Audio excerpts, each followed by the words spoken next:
Uè bella gente, questo episodio è in inglese, so switch language.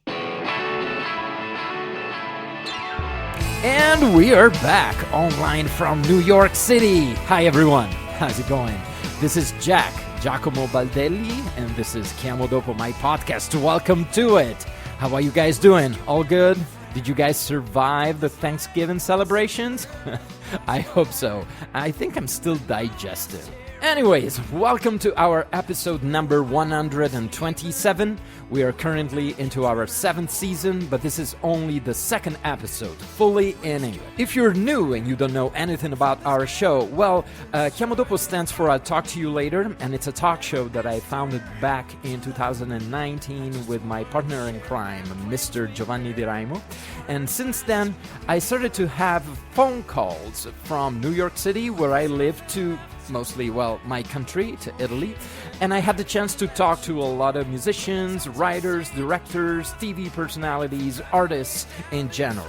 As I said before, this is only our 2nd episode fully in English. The other episode in English that you can find is our episode number 125, and it's a beautiful chat with Ollie Knights from the English band Turing Breaks. Once again, if you're new and you want to be up to date with all our news and information, please don't forget to follow us on our social media. We are on Instagram, our handle is Chiamo Podcast, and we are, of course, also on Facebook. Our page is Chiamo Dopo. But mostly, don't forget to follow us on the platform where you normally listen to podcasts. Follow us there. From time to time, we're going to drop episodes in English, and you probably want to be there for that. But let's move on now and introduce today's guest. You guys, I'm beyond honored to say that William Ackerman is on our show today. William is an amazing and awesome guitarist. He is a living legend, and he's also one of my heroes. So it was just such a pleasure to have the chance to sit down and have a chat with him. I don't want to give away too much about the conversation. Let me just say this. Recently, and I think it was last week, his latest work, we talked about that a lot in our conversation. His latest work, Positano's Song, was nominated for a Grammy Award in the New Age category. So that's what I'm talking about. Right? So we're talking about a Grammy winner and a Grammy-nominated artist that day stopped doing whatever he was doing just to sit down and talk to me for an hour. So when I say that I'm honored to have Will Ackerman on my show, that's what I'm talking about. Also, let me say that this was the very, very first conversation fully in English that I've recorded for this show. And I was really nervous. I don't know why. Because I've been living in New York for the past 8 years and I talk to American musicians every day. I married one. But I was truly nervous because I was like, can I handle a full conversation, a full interview with this amazing artist? And William made me feel super comfortable right in the beginning. And it was like talking to an old friend. So I am extremely grateful for it. It was a lovely conversation. So I really hope you enjoy it. This is me talking to William Ackerman.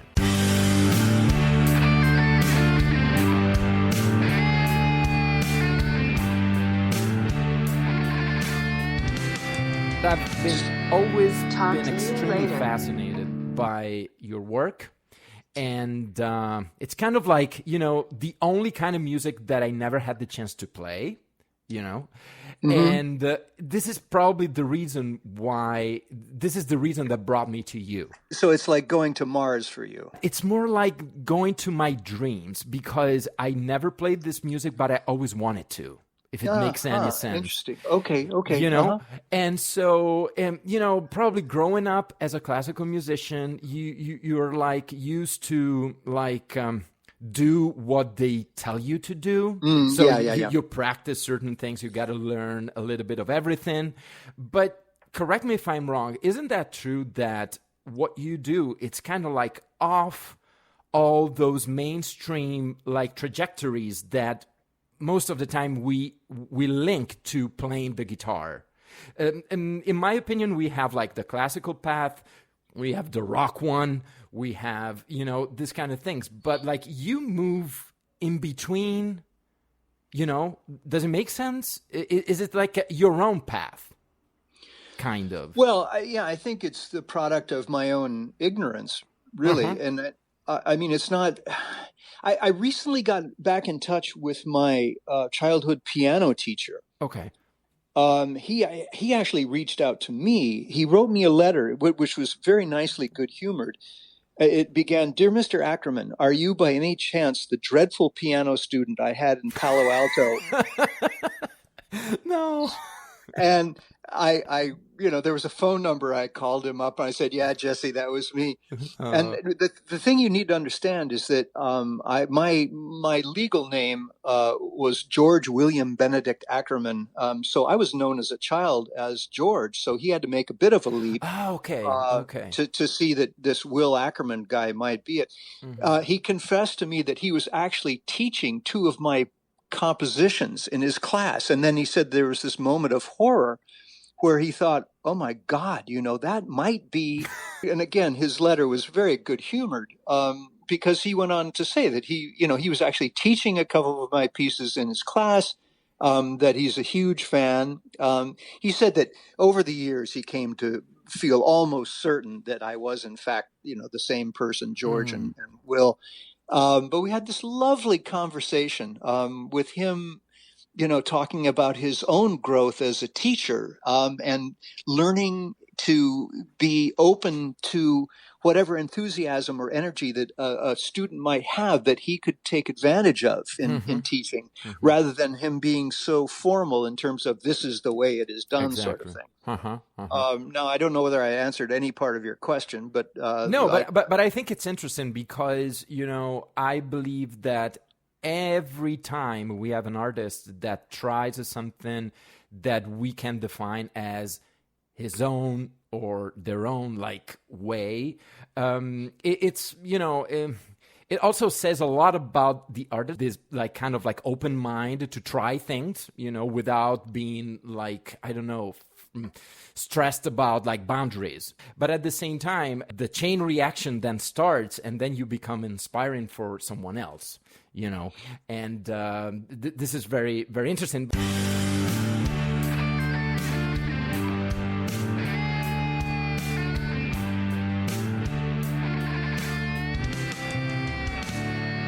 Talk to you later. You're from California, right? Yeah, originally. But now you live in the East Coast. Yeah, I went to school near here. My mother committed suicide when I was 12. Oh, And if you ever wondered what the meaning of the impending death of the Virgin Spirit was about, that's it. I mean, that okay. my innocence, my childhood disappeared on the day that she died. My father remarried too quickly, as far as I'm concerned, Okay. and and then he had a job working in London for a while, Okay. and I ended up going to a prep school, which is a private school, where you live Yeah. there for a number of years. Um, I was recruited in part because I was a very good swimmer, and they had a brand new swimming pool and the rest Okay. of it. So they were trying to get, kind of ringers for their swim team. Yeah. But in coming into this area, the school is about a half an hour or maybe even slightly less than that from where I live now. It gets somewhat complex, but I was dating this girl who was in the girls' school, which is across the river, but they were under the same board of trustees. But she said to me one Saturday night when we were kissing, she said, "I think I know where we can get a room for the weekend." Okay. And when you're 16 and some girl's telling you that you think that she thinks you can get a room somewhere, I mean, that's Yeah. that's pretty damn good stuff. Yeah. And we ended up getting fake passes, and we met in Brattleboro, Vermont, which is Okay. very close to where we are. And then we hitchhiked up the West River Road and went up to what was then called Windham Hill Farm, Okay. but it was a country inn. It was owned by Hugh and Mary Folsom. So and this became a home for me. I mean, she and I walked into the kitchen unannounced, and Hugh said, "Oh, Kate, what are you doing here?" And she said, "Well, my boyfriend and I just thought we'd come up." And he said, "Okay, you guys can have the North Room." So suddenly we're 16. Not only we have our own room, Okay. I mean, Okay. Yeah. oh God, this is heaven on earth, right? Yeah. So there was the school near here, and then the meeting of Windham Hill, the place and the people and everything that ever existed in my life that meant anything to me was Hmm. called Windham Hill. After that, somebody recently sent my business card from many, many years ago, which reads Windham Hill Builders Yeah. /record/music BMI. So Just as everything. I had my building career going, and then this record happened, and I have a cousin named Alex DeGrassi, and we were off and running. Yeah. So I'm sure I've gone far afield of anything you were talking about, but there's a little bit of history with a piano teacher, and the name Windham Hill. As far as guitar was concerned, I had a kind of a shitty rock band in high school, Okay. but one of the guys who was in it is still one of my closest friends. His father was the head of the English department at Mount Herman School, and Okay. then we together went to Stanford University together, where my father was the head of the English department at Stanford. So there are a lot of parallel things between Jim and me, and he now has a house. He still lives mostly in California, but he lives right up the road from here, and he's in town now, and we're visiting again. So Wow. I I went mean, way too far afield. no, but like, I mean, first of all, boy, I mean, you're talking about Brattleboro, and you're bringing back a lot of memories because, believe it or not, I met my wife a few miles from there because we met in New Hampshire, Dublin, Uh-huh. and actually the first like kind of like road trip that we did together was in Vermont, to Vermont and Brattleboro, because the idea was to go back to the school where we met.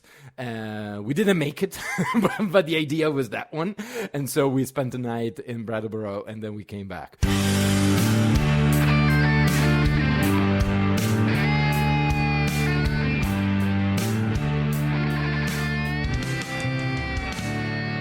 Talk to you later. There's a sort of like magnet that brought you, up there, somehow. Your life probably was supposed to go up there. And then you mentioned Windham Hill, okay? But I want to take like another step back. Yep. Like your relationship with the guitar. How did you start? I mean, it was just like you got this instrument from someone, you started to like play around, experiment, and then you ended up like, creating right away your own things, or nothing like that. Well, interestingly, I just recently posted a story about when I lived at 2098 Amher Street in Palo Alto, where one day I heard the sound of an electric guitar being played. And in those days, kids didn't even knock on the doors. I just, went in the front door and went up to the third floor to see Michael Kilmartin there playing an electric guitar. Michael was the kid you always wanted to be. He was the Okay. captain. He was handsome. He was the captain of the football team. He was everything you wanted to be. This unbelievable coincidence took place where, he taught me the G and A minor chords, and that was my first guitar lesson. And and then I evolved into it, playing in a really shitty rock band in high school, and Okay. then getting deeper into acoustic music, listening, being influenced by the Tacoma label, of course, John Fahey and Kottke to some small degree, but mostly Robbie Basho. I mean, Basho's intended plan for the guitar was to make the steel string guitar into a classical instrument of a sort. And I did take a few lessons with Robbie, although I think I gleaned all I could learn from him in probably about 3 lessons. Yeah. But he did inspire me, to write. Okay. And So that's where it all begins. But I want to flash forward Okay. to 1976, Mm-hmm. where I've pressed my first little record. There were 300. They had a minimum of 300 copies, in the first pressing, Okay. and I truly believed I would have 200 of these in my closet for the rest of my life.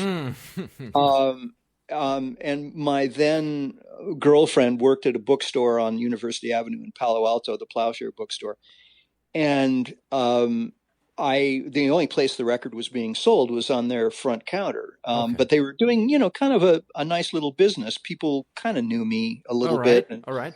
so we were selling the records. And I've just brought maybe 10 or 15 of those to the store. And I'm walking out of the store and I turn right up University Avenue. And there in front of me is Michael Kilmartin. And because I went to school out east and then they moved, I think, to Formosa. Okay. But there was Michael. And I said, God, Michael, you're the guy who first put a guitar in my hand. And I've done this little guitar record. And, let me give you a copy. All right. And, we went back, and he called me, said, Will, this is really, really good. Uh-huh.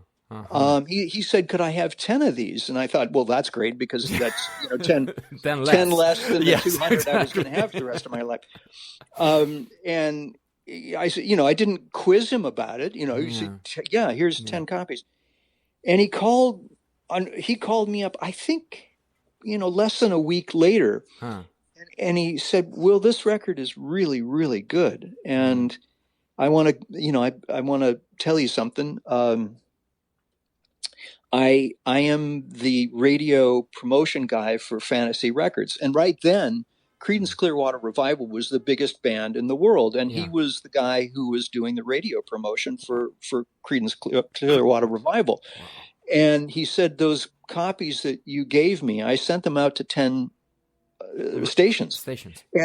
And all 10 are playing it. He said, admittedly, I knew that, what their format was like, but 10 are playing it, and 8 are listing it as heavy airplay. Wow. And he said, you got to get on the phone. You got to call Scott Clayton. And I remember all these names. You got to call Scott Clayton at Kink in Portland. You got to call John Kurtzer at Kazam in Seattle. You got to call, you got to call these guys. And I called Kazam and I said, is John Kurtzer there? And the guy answered, it said, no, but I'm Jeff Hyman. I'm the assistant music director. And I said, well, I'm Will Ackerman. And he just goes crazy. He said, who are you? There's a picture of a little girl on the cover. There's no information. He said, you're heavy airplay, and the phones are ringing off the hook. What are you doing Saturday? And I said, I don't, not probably pounding nails because I'm a house builder. Yeah. And he said, well, no, you come up on Saturday and we'll do a concert. Wow. And I'm like, okay, all right. It's a long haul from San Francisco, Bay Area to right. But a concert, fuck, I've never been. Exactly.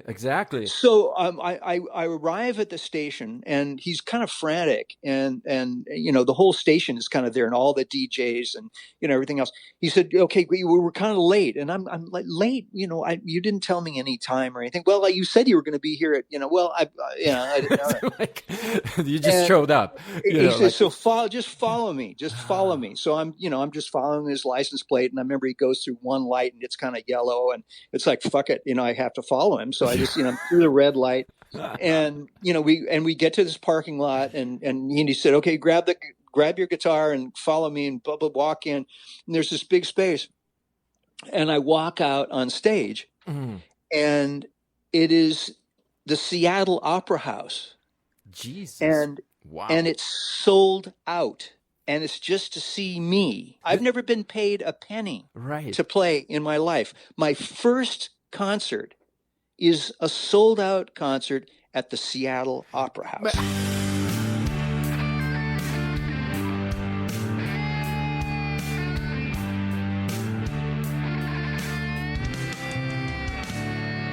Talk to you later. This was instrumental music. Yeah. but Yeah. somehow or other it fit in. I mean, somehow Yeah. or Yeah. other Uh-huh. those stations. I mean, it was progressive FM, and they were taking chances, and they were doing different things, and they had a broader range of what they did. I mean, it was a radio format that was designed to be much more flexible Yeah, than of course. anything that had existed before. Yeah. It was a typical '70s thing, right? I Yeah. mean, it was a product of '60s, '70s. It doesn't have to be jazz. It doesn't have to be classical. It doesn't have to be rock. It doesn't have to be folk. It can be all of those things as long as it's good. Yeah. So that radio format at that time was really ideal for the launching of me and of course Wyndham Hill. And this thing like completely changed your life. I mean, like, but like, my question is like, when you walked in, in this like main hall that was packed, okay, how did you feel? So were you like, this is not happening? Like the sort of like live in a parallel dimension, or like this is just a dream, or I'm scared as shit to go out there and play, or Well, or I had done a couple of concerts in Palo Alto at the Okay. Varsity Theater where Randy Luigi ran the joint, and he had me playing not in the big room but in the upstairs room, which was once a kind of a cafe thing. Okay. But it was there where people first started hearing me. I also the biggest audience I had is sort of contrary to what it sounds like in its intention, but there was Stanford University is where we were very near that. My father was the head of the English department there. Okay. And I knew the place very well, but there was this one place at Stanford University where they had remodeled a part of a building, and there was this thing where it was kind of weird. It had been a door, but now it was just this glass thing. But there was this archway, and it just sort of ended in this little cul-de-sac.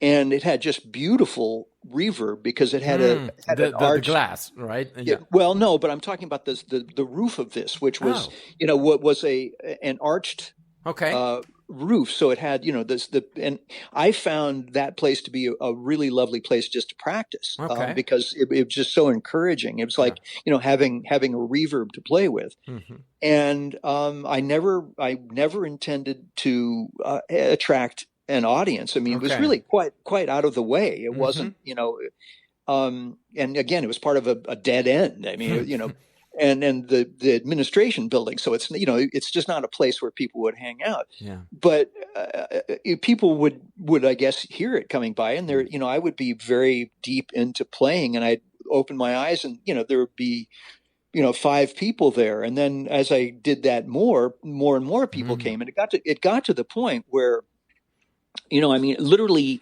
100, 120 people would expect me to be there on a Saturday night, especially. Wow. And finally, people are saying, "Look, why don't you do a record?" And I'm like, it literally never occurred to me. But they all started, giving me $10 bills, and I collected a bunch, and I went and looked on the in the yellow pages, and I saw this studio called Mantra Studios in San Mateo, and I thought, Mantra, that sounds pretty hip. That sounds kind of new age. Right. And I called up the guy and said, "Hey, I want to do this little guitar record." And this is a true story. This is so fucking crazy.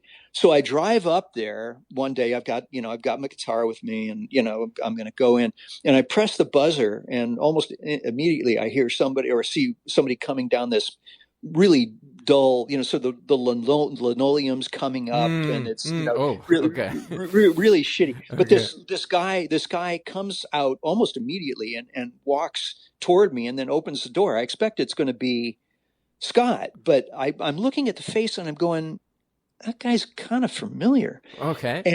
And I just, he walked out without saying anything, or I guess he's nodded his head or whatever. But I walked into there, and I turned into the studio, and I met Scott, and before even saying anything to him, I said, "Was that Bing Crosby?" And he said, "Yeah, Wait, yeah." what? No. Yeah, he said he always does a Christmas album for his friends, And I was just recording Bing. And I thought, well, that's pretty good. Bing's walking out, I'm walking in. You know, it's like... Yeah, it's just like, he like set the tone. Yeah, right, exactly. And I remember we started recording, and at some point he went to the talkback and he said, "Hey, Will, you're in here for free." And I said, "What do you mean?" He said, "I'm going to produce this record."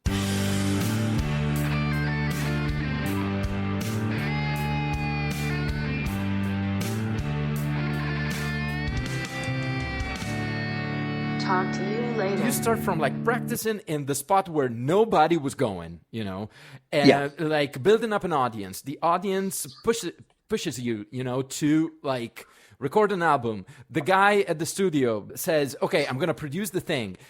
You print the album, you think to, like all of us, to live with like hundreds of copies of the album in the basement. This is stuff that happened to me. I turned 40 this year, and so this summer I was like, I have to get rid of this shit. So I threw them away after 20 years, something. But like, I know what you mean, you know, living with your stuff.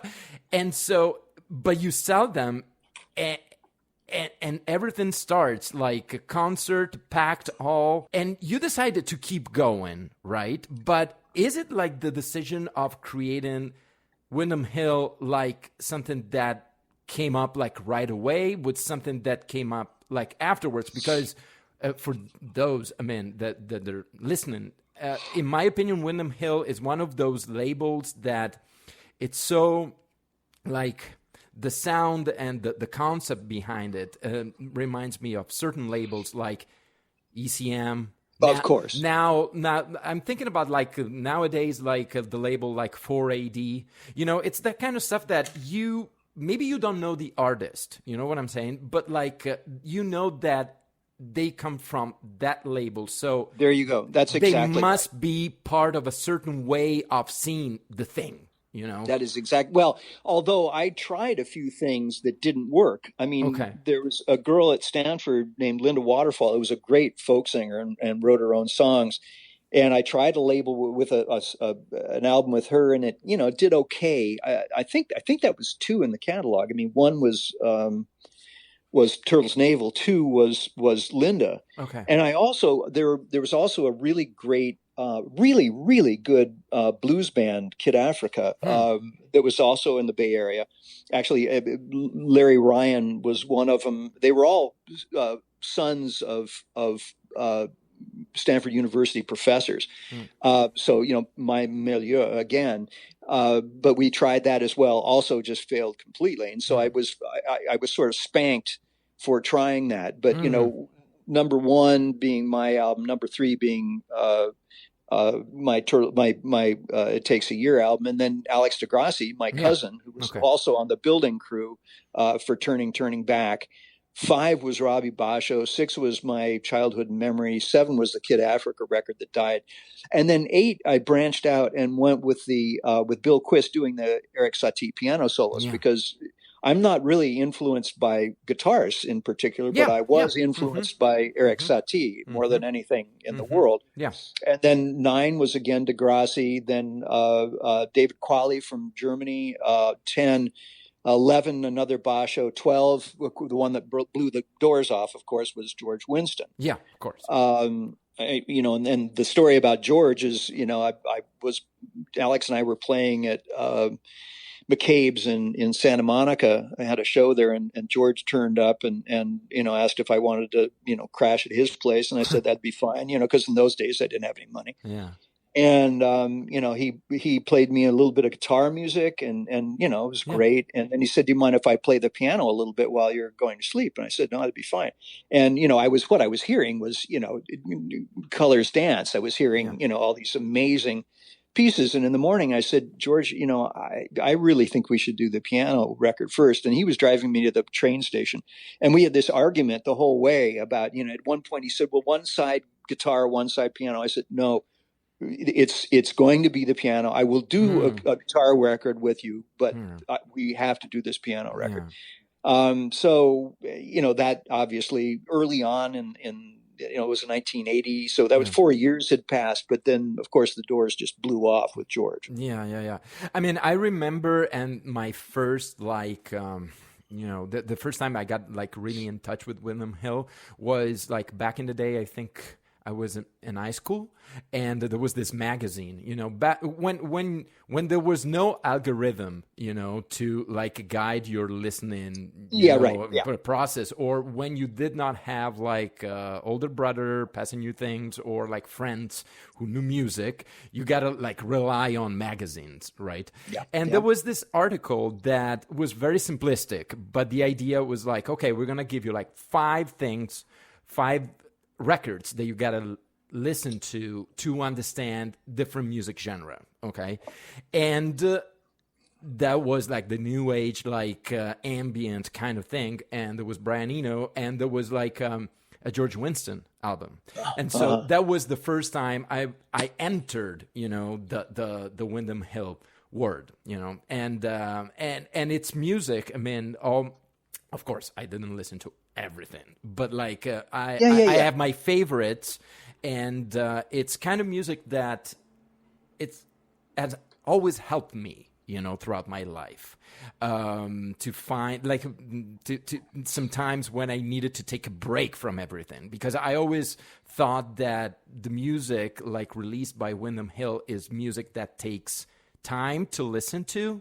But at the same time, it's music that takes space, because, it expands, and, it's a very immersive, kind of experience. And very well put. Very well put. And so it's something that it's very, very important to me. So it's great that you are sharing with us like how everything started.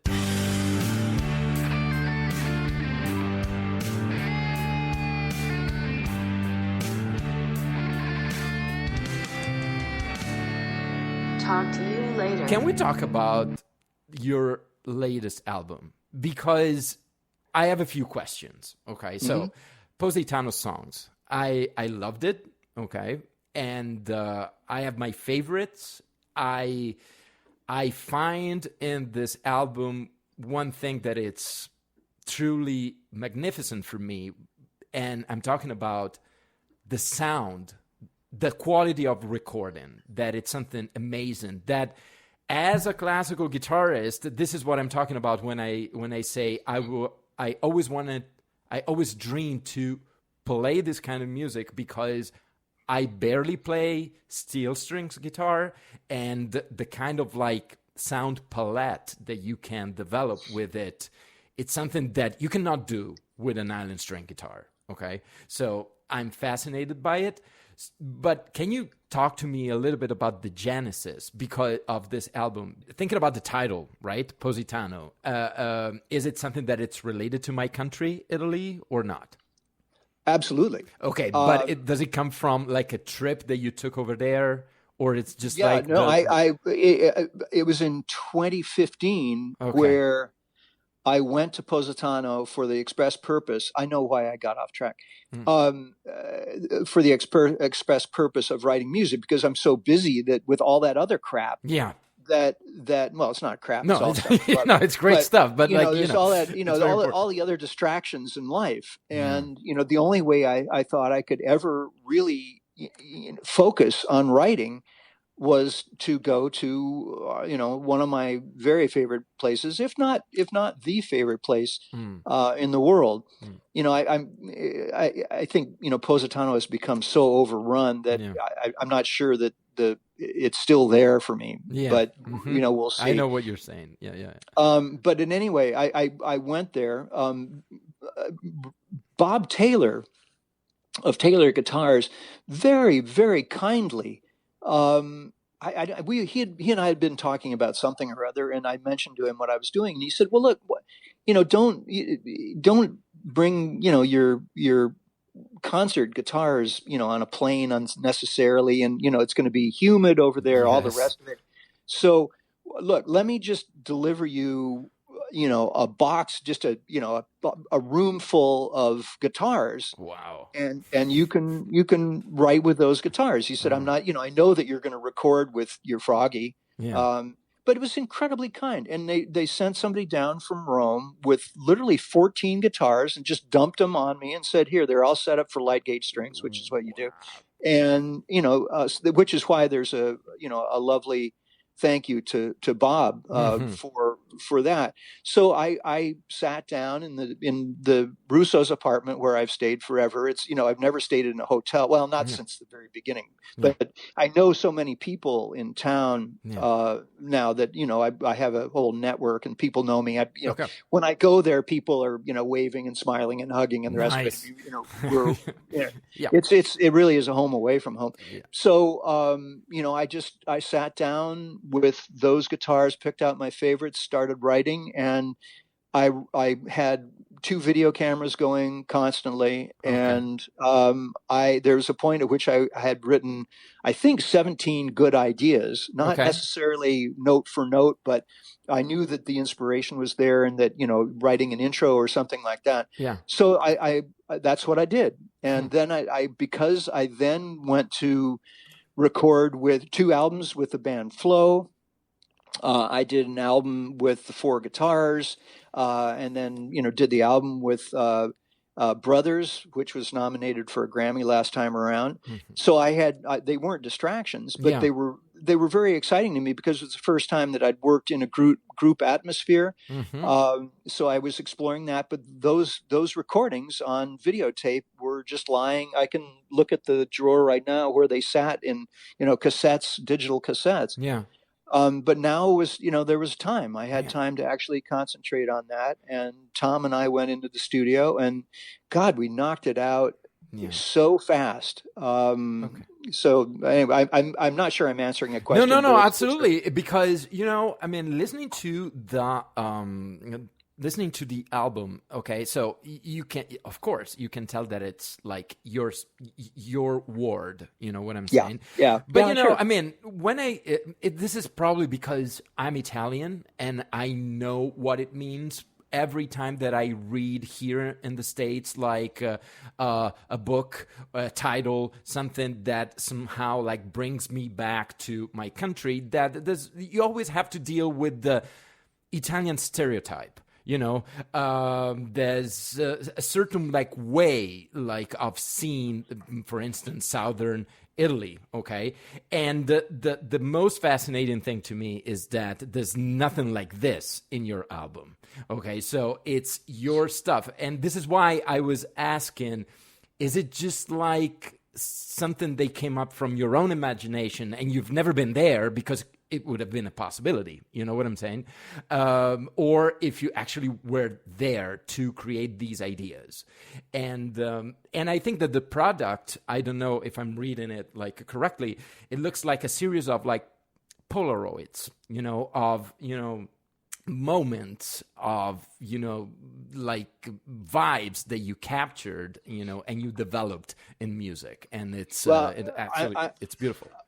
Okay, here I'm opening. I've got this little bank of plastic drawers, with a pine top that I made in the studio, and the wood shop. And here are all. It says Italy number 2, Italy number 3, tape 7. So those are the tapes that I recorded in Positano to take the ideas back to the U.S.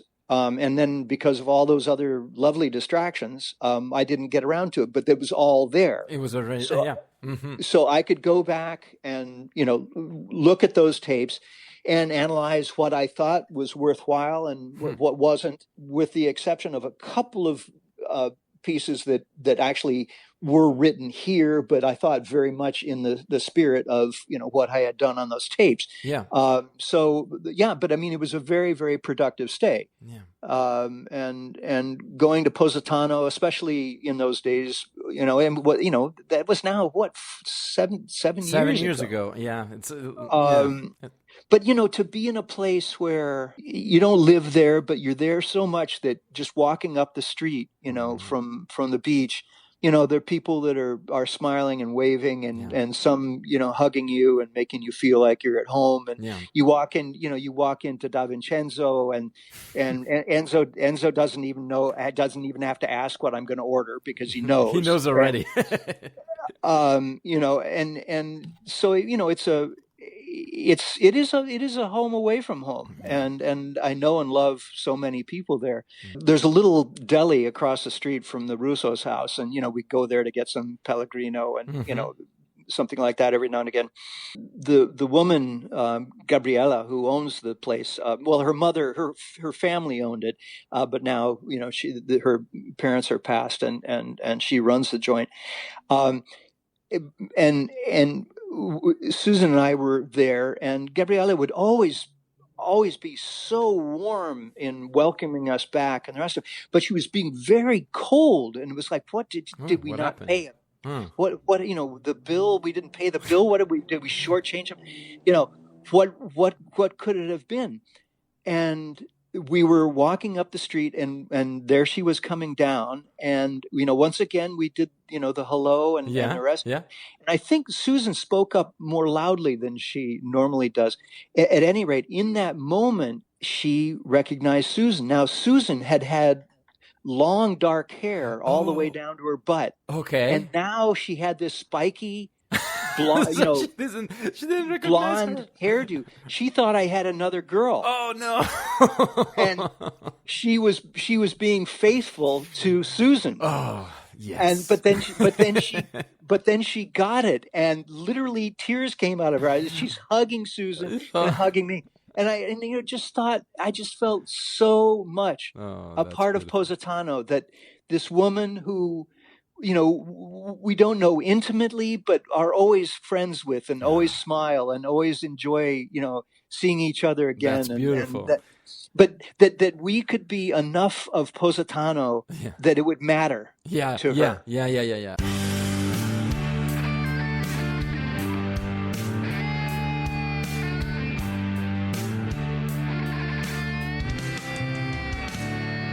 Talk to you later. I gotta go to Positano. I've never been my whole life because I'm from the north of the country. Listening to your story, it's that kind of stuff that you're like, man, this is incredible. There's someone who's American who knows more about my country than me.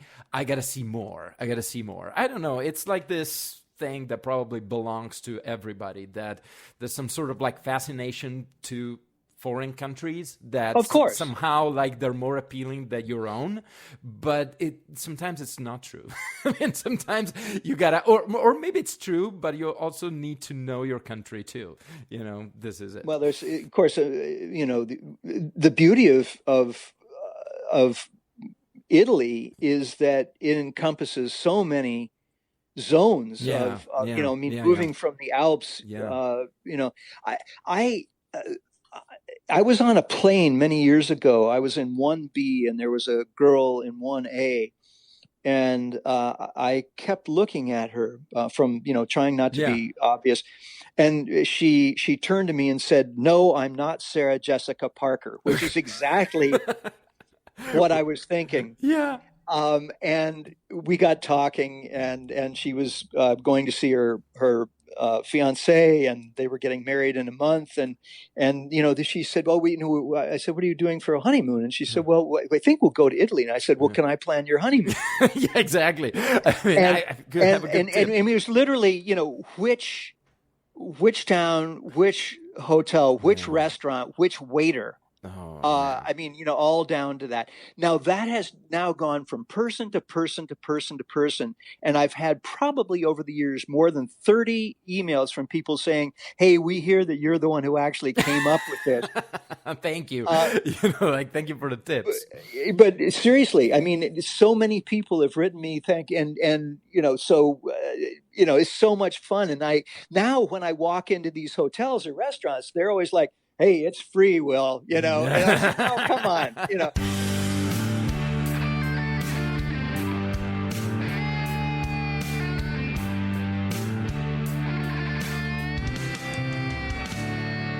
Talk to you later. And I must say that doing Positano songs was a great source of joy. Yeah.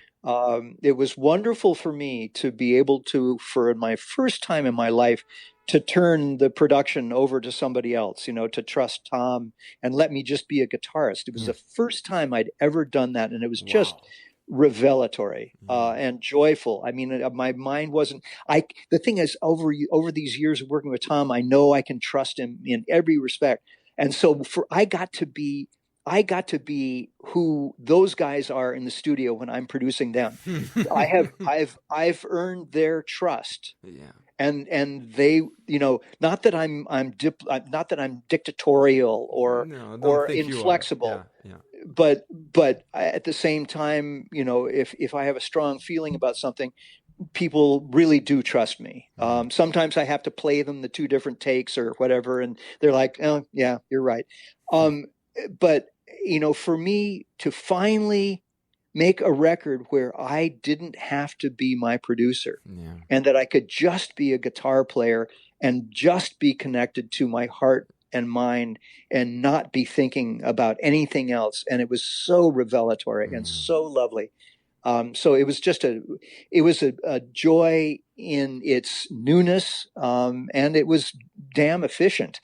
Tom knows me very, very well. And, I could say, here's my producer. And boy, that was fun. I mean, it was just liberating. Yeah, because you had to be just like on one thing instead of like having your brain like split in two different like kind of tasks, Exactly. Exactly. Yeah. No, that was great. And I'm like repeating myself, but like the kind of like joy that you probably felt by doing it, I think that now for everybody that listened to the recording, it's a shared joy. You know what I'm saying? It's there, and everybody can like. I found it like extremely moving, And, well, I know I was great. Connected. Yeah. I know I was connected to the music because I think in part I was allowed to go there. Yeah. But I really met every note. I mean, I know that Will Ackerman is not. I mean, I'm not somebody who can be 5 different guitarists. I'm Will Ackerman, and either you like it or you don't. Yeah. You know what I mean? But I was the fact that I could just absolutely disappear into those pieces and just have my heart be there, not my brain working it all the time. Wow. Oh God, it was just liberating. It was just such a lovely experience, and I owe that to Tom. Sometime you might want to talk to Tom too. He's a brilliant. I would love to. So maybe I'll be in touch to ask you if you can put me in touch with him. That would be another beautiful talk. Fine. And my wife is working on her album with Tom. So her album should be, when you see the name Noah Wilding, that's actually Susan. So okay. Her record will be coming out pretty soon too. We were just over at Tom's studio last week and finished up, I think, what is the last piece. So she won't let me, she won't listen to anything I say, and she won't even if I even start trying to be a producer, but it kept us from killing each other. So I think it was the way. It was like a good move. It was a good move. Yeah. All right, here we are. We're back. This was me talking to William Ackerman. It was just a great honor. What a great guy. If you haven't done it yet, don't forget to check out Positano's Song, his latest album that is nominated for the upcoming Grammy Awards in the New Age category. You can listen to it on all digital platforms, but you can also purchase the physical copy. Trust me, it's really worth it. Thank you so much for listening to the show today. I really hope you enjoyed it. And don't forget, if you want to be in touch with us, to stay in touch and up to date with all our new episodes, don't forget to follow us on Spotify, Apple Podcasts, Spreaker, wherever you listen to podcasts. This way, anytime we will drop another English episode, you will be there, ready to listen to it. Thank you so much. Enjoy the rest of your day, and I'll talk to you soon. Well, as we say, I'll talk to you later.